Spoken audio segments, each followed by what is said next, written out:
spite of the odds saying don't do that, with the experts saying you're a fool.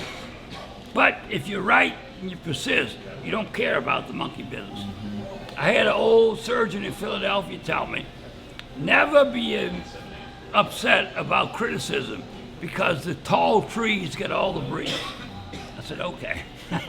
What was it like serving as the youngest director ever of Charity Hospital with one of the most infamous governors in the state of Louisiana history? Start with some stories around what that was like. It was a wonderful honor to be the director of Charity Hospital, and I served for two governors, John McKittrick and Edwin Edwards. So I had the honor of serving two governors and survived the thing about every director is a political appointment. You know, somebody that gave money or was a fundraiser or a vote raiser for a governor, because that was a tradition before I got there. Anyway, I was a young doctor at Charity. I worked there and lived at the hospital, loved the hospital.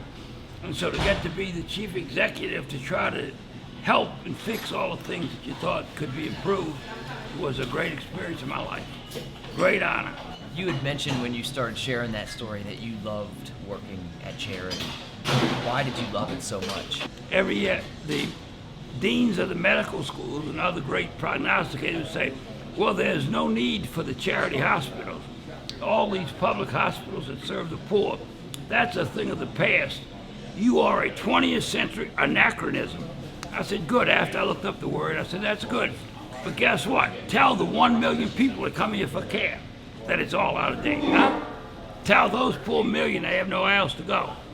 And we had people like a governor that just flunked out in Louisiana, Jindal, didn't believe in the charity hospital, said that's just not their thing to do. Well, he's never been a sick, poor man with a hernia that couldn't work and needed it fixed, and no one to fix it with no insurance. So while the rest of America is debating what to do with health care, Louisiana did it. So I'm proud to be part of that. And we did a wonderful job and trained some wonderful physicians and took care of a lot of very sick people. When you think about your run in healthcare, and you're still practicing today, correct? I mean, yes, I work a few hours a week, but I'm semi-retired. What would you say is one of your greatest accomplishments in your career? Well, the first thing is I got Charity Hospital air conditioned. The first day I went into the building as a physician was July the 1st, 1961. I was an intern.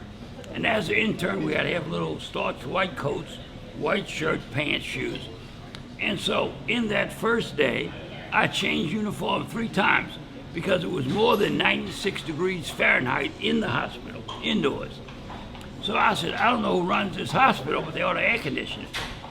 But that's just a young man with a big mouth. 9 years later, I was the man in charge, so I finally got it air conditioned. So that was, I think, the best thing I did in my life, that people that were sick and dying could die in comfort rather than in difficulty and heat. So. Tell me the story when you actually spoke with the Pope. Remember, there was a bishop that came that got ill, and then tell me this one. This is one of my favorites. No, this is after I left the state. I was in private practice.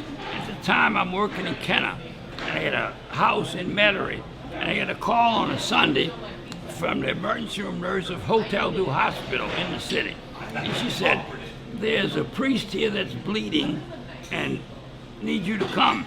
I said, well, I'm only a consultant at Hotel Du, girl. Call one of your Hotel Du experts and let me know later, because I'm watching a basketball game. Anyway, she said, Archbishop Hannon's standing here and gave me your name. So you want me to tell him no, or you want to tell him no yourself? I said, nurse, I can't drive the car if I'm talking on the phone, so please hang up.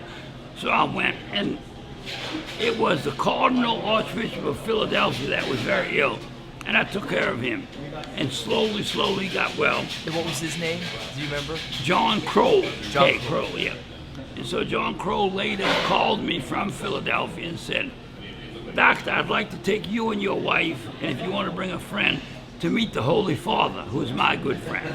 So I went with Catholic University and Cardinal Kroll to visit the Pope. So everybody's going up to be received in his audience, kneel down, kiss the ring. So I do it, and they talking in Polish, and they laughing at me. So I said, what is so funny? He said, you. I said, what? He said, tell you later, goodbye.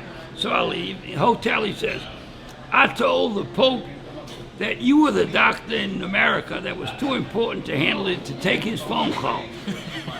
So I find out that while the Cardinal was in the hospital under my care, the Vatican called, and the Vatican said, Holy Father, the Pope Holiness would like to speak to Cardinal Crowe. And the poor switchboard operator, Memon Wade, said, who? The Pope, yeah, and yo mama. So, and hung up on the Vatican, yo mama. And so the Vatican, which can speak 150 languages and 400 dialects, was stumped by New Orleans, yo mama. So I was the brunt of that joke, but it's okay. That might be one of my favorite stories ever. That is amazing. Yo mama. That is amazing.